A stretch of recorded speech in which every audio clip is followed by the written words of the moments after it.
So it's kind of decision time here for the Americans. As you can see, they're sitting there in the entrenched position next to Quentin's Tavern.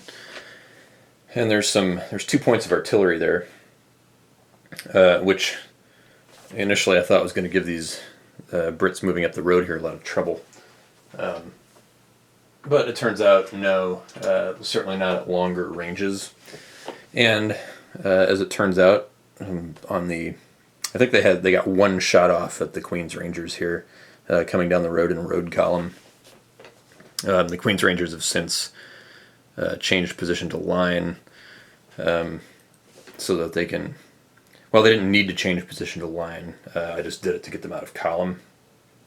On their next turn, what they'll do at the start of their movement will be to break down into their component skirmish units and disperse off the road. These guys here, I forget which unit these guys are, FRC, whatever that stands for. Ferguson's Rifle Corps. There we go. I gotta look at the back of these counters usually to see some more key information. They're very much like the Lebatai counters in that way. Gorgeous on the front, some element of the period uniforms, but a lot of there's usually additional information on the back of them. So these guys are moving down the road and going to break out into skirmishers. As it turns out, and this, the special rules in this scenario, or for Brandywine at least, I think all the scenarios in Brandywine are that the artillery, American artillery, can take opportunity fire at full range against any enemy unit that's using road movement. So that's going to be all of these British units coming in the road here. Get my lamp causing some glare here. So any of these units that are coming along in road movement can be fired at up to 14 hexes away, provided that this artillery can see them. And I think I calculated it that they can actually see, that these cannon can actually see up the road, I think 10 or 11 hexes up to about here. So, naturally I was concerned about moving all these guys down here in road movement, but they got one shot off with these guys, and then on their next shot with this other unit coming down the road, because you can take opportunity fire as many times as it presents itself. You're not limited in a turn to the number of times that you can op fire. So this cannon could just be plugging away at every single unit that comes down this road, however many times they have a shot. But as it turns out, on the very second shot that I fired, I rolled a special result, ammo exhausted. And so these guys, ordinarily the artillery that gets that result would have to limber, but what they call organic artillery here, it's like a sort of built-in 2-point strength point artillery in this space here, is unable to be limbered according to the rules of the scenario. So what happens is that he just loses his fire for the turn, and then can resume firing again next turn. He doesn't limber or anything like that. So that gave the Brits kind of a reprieve, and so this whole line of troops here has now filed onto the road, although this was as far as I could move the front column, and so everybody now is stacked up behind them to the point where there's another whole command here that can't even get onto the map yet in this turn. One mistake I did make in my earlier video is the Brandywine full scenario does not start at 5 a.m. It actually, if you look down here, it says right here on the map, along with the end turn number, that the first turn on scenario 4, which is one that I'm playing, is at 8 a.m. It's the turn 5, or the scenario 5 is the kind of hypothetical variant scenario, and that one starts at 5 a.m. So not nearly as long. I was looking at this and thinking, why are there 10 turn phases, or 10 times where you have to roll higher than the end turn number for a scenario in which 80%, at some points 90% of the units on the board are not even allowed to move. It just seemed crazy to me. Well, it's not quite that bad, although even starting at 8, you've got 2 turns there of a full 10 points, which, the first American command units don't start unfreezing until 10 a.m. At the 8 a.m. turn, all you have, let me zoom out, all you have is the guys down here at Quentin's Tavern. And I think you've got this guy, the Maryland regiment that's way up there. But I don't see any point in moving him. Or no, I guess not. I was thinking he was on the west side of the Brandywine, but no, he's east of the Brandywine, so he's frozen too, I think. But maybe not. Even if he's not frozen, I wouldn't have any intention of moving him. He's up there to keep an eye out on the approaching Cornwallis column.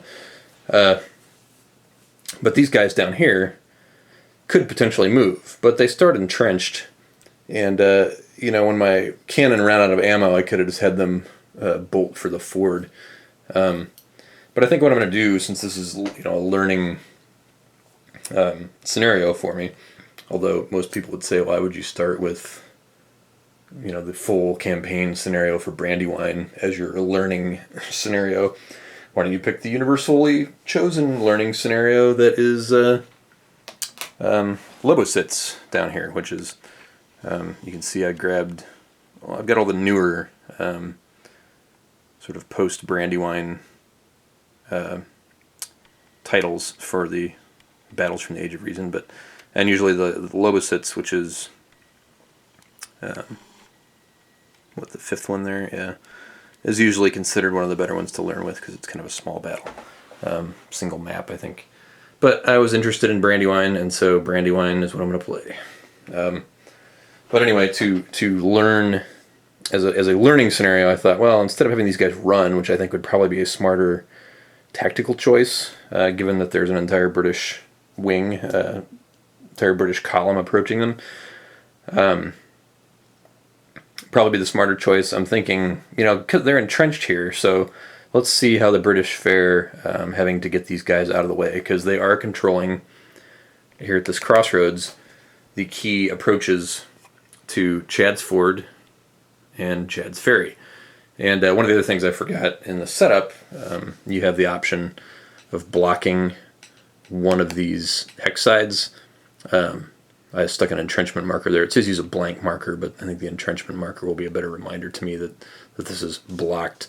What it does is changes this from a forward hex side into a standard creek hex side. And I chose to do it at Chad's Ford because that's a major road there, as opposed to the one crossing the ferry, which is a minor road. So with the major road there, the British could exploit the movement across Chad's Ford better, and I want to try and impede that as much as I can. So this is where we're at the moment. I think we just started the 8:40 turn. You have the option of skipping a lot of the American activation rolls, which is what I've been doing. We're just rolling to bring the British commands on at this point, and see if there's any special results that pop up. And even most of the special results don't have any effect, I think, because the Americans can't move or command any troops. And a lot of the special results for initiative involve restricting or messing with your opponent's command capability, which the Americans don't have any because they can't move anybody. So even the special results don't have much effect. So it's just lots of rolling through initiative rolls to move the end turn marker. And again, on the 8 o'clock turn, you got to do it 10 times. At the 9 o'clock turn, you got to do it 10 times, even though you can only move these guys, and that's it, or potentially these guys. Now, if I get frisky with the British and decide, hey, I'm just going to charge across the ferry or the creek, yeah, then you'll start unlocking all these guys over here, and I don't want to do that. So, anyway, here we have the British approaching.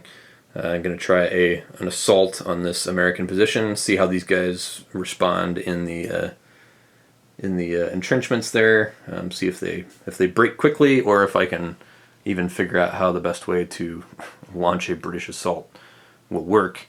Again, very, very learning for me in that it helps me learn how to move troops efficiently, and it'll help me learn how to get them into position and prepare them for an attack and actually conduct an attack, possibly with close combat. So We shall see what happens.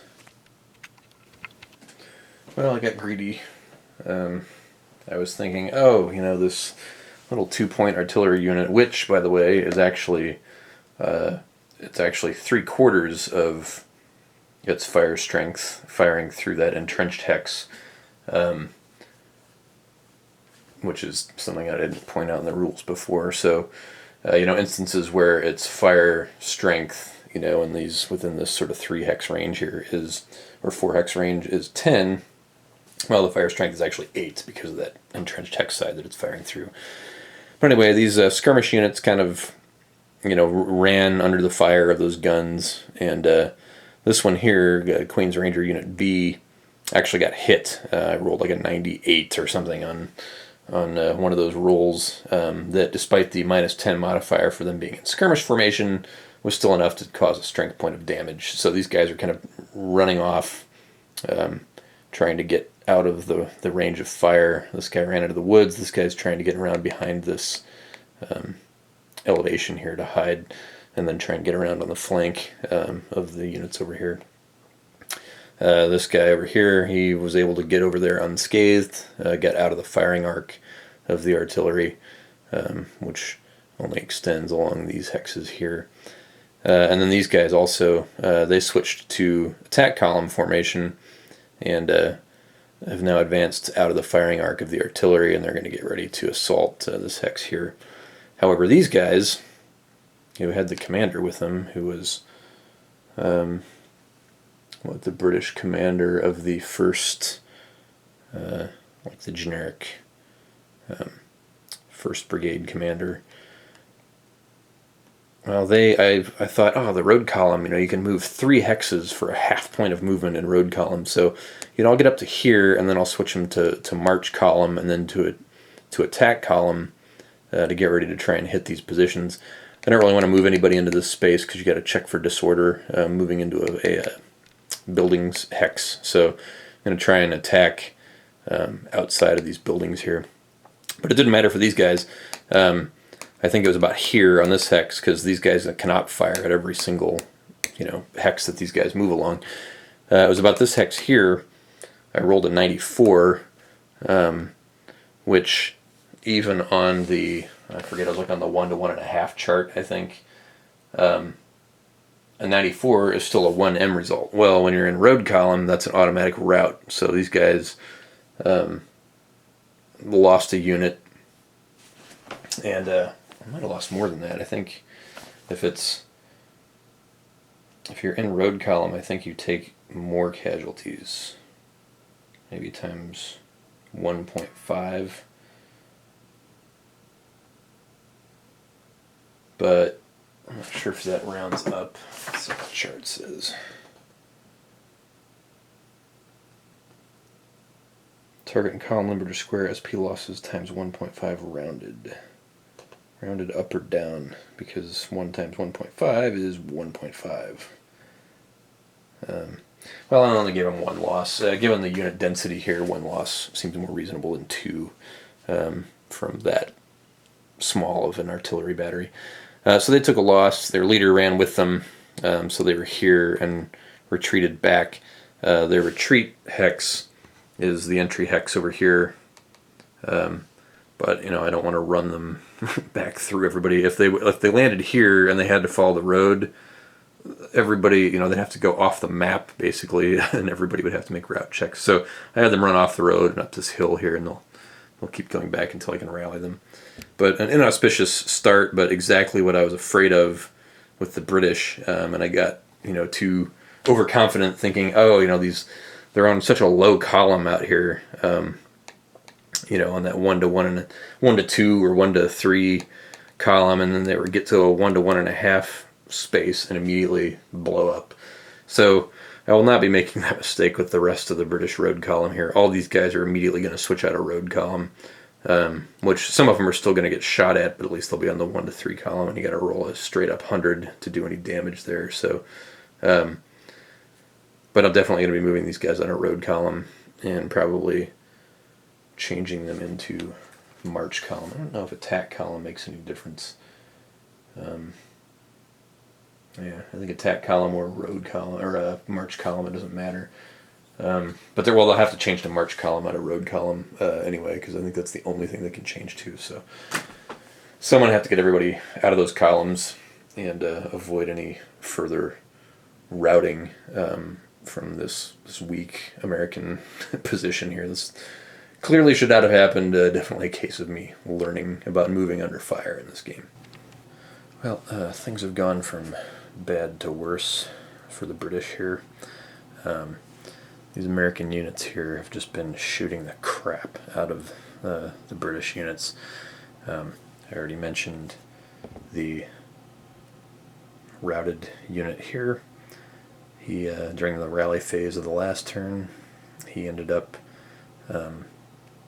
failing because his commander is useless and has no modifier. He needed to roll a 39 to rally, and I rolled a 38. So at least he didn't lose an extra SP, but he did end up retreating another 4 hexes.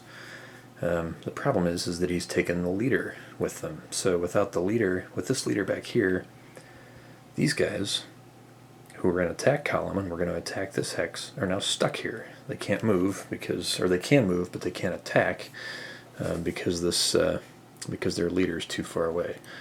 Now I've got Knyphausen here, and if he was actually stacked with this unit, he could actually command it. He could be activated when I activate the 1st Brigade, and that could activate him as a non-command leader. And with stacked with this unit, he should be able to move them on his own, but he's not stacked with them. So I think what I need to do, given that these guys aren't going to be able to get back there anytime soon, is activate him as part of the 2nd Brigade activation as a non-command leader. So I activate the 2nd Brigade's leader, who is right here. That is Grant, I believe. I can activate him and the 2nd Brigade and attach Knyphausen, the wing commander, to that, and then move him to there. Now, he won't be able to do anything this turn because that would be his activation for the turn. So these guys will get shot at again by the American forces here, but at least on the following turn, then they could actually perform an attack. So I had changed him into attack column in preparation of hitting these guys. To add insult to injury, these units here fired. They have a range of 2. Fired at this column and rolled a 97, which, even subtracting the 5 points or whatever it is for unit density, since there's only 7 units there, was still a strength point hit. But because these guys are in column, that's times 1.5, which I did. My last segment, I didn't know whether that would be rounded up or down. I looked it up in the rules. Anything that says rounded, you round up. So they take 2 casualties. So these guys are down 2 strength points. These guys are down 2 strength points from the cannon fire. Now, I didn't make the mistake of marching all these guys down in road column. I at least moved them all into march column. These guys here I actually put into attack column because I was just going to charge straight ahead and hit that. But these guys, who are actually in range of the cannon, even though they weren't in road column or using road movement, they were within range. So on this American command's activation, they fired their cannon here. Again, rolled like a 97. I've just been rolling lights out for the Americans, just all over 90s in a lot of cases, or as was the case with these guys, I rolled a special result that allowed them to fire twice. Although they ended up disordered, it was the free fire result. But they got 2 fires on these guys, one of which did 2 points of damage. Same thing here, this cannon fire did 2 points of damage here. And this is all on like the 1 to 1.5 table, where you have to roll an 80 or higher. And I've done it now 3 times. So already, before these British troops are even all on the map yet, there's still guys all backed up back here because they're all strung out along this road, and can't get them all onto the map each turn. these guys have lost 6 points. In fact, I stand corrected. They've lost 8 points or 7 points because this unit also got shot up. So these 3 American units have routed a British regiment and taken a strength point off, or taken 2 strength points off of 3 regiments and a skirmish detachment. So, at this rate, Knyphausen's command isn't even going to make it to the Brandywine, let alone have enough left to engage all these guys. So it's not looking good for the British just being able to get in here. Now, once I can get all these guys down here, then they might have a chance of pushing these guys out of here. But not if they're going to be completely shot to pieces by the time they even get there. And all this has happened. Well, the thing here is that the Americans got a special result that gave them a bonus activation for this turn. So they've done 1 activation.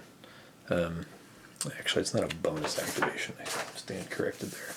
They just got an early activation because the result was, I think it was a double activation. Activate any 2 previously unactivated commands, which there's only 1 that I can activate right now, which is these guys. Everybody else is still frozen. And it was unactivated, so that would have completed their activation, so they'll be finished. What they will have is, once these guys move up close enough, I think within 3, then this op fire will open up with the artillery there. So that's going to be kind of a problem for the British forces on the road there. And with the way I've been rolling, it's going to be a real problem for them. But so they may end up losing most, if not all, of 2 or 3 regiments just trying to get up here. But hopefully, once they actually can make contact with these units, they'll be able to drive them out of there and or destroy them. But the cost can be considerably more than what I was expecting. So if Knyphausen can't create a significant enough threat to this wing of the American army, then they'll be able to move a lot of these units up north to defend against Cornwallis. So, just kind of a mess for the British right now. And I'm not sure what else they could do. I mean, I've obviously been my own worst enemy in having them in column. I think in retrospect, despite the ability to move quicker in column, I think I just need to put all these guys in line coming down the road. I just can't risk the high level of casualties that trying to move up quickly in column does. I'm just going to have to move slow and march in line and hope that I only get hit once or twice. If that happens, at least it's only 1 strength point casualty as opposed to 2, because just 2 strength point casualties per regiment every turn, or in this case 4 per turn, just about, it's just not going to be sustainable for the British. So we'll see what I can do. Hopefully there won't be too many more losses for them before they can get up and make contact with those Americans, but not looking good right now.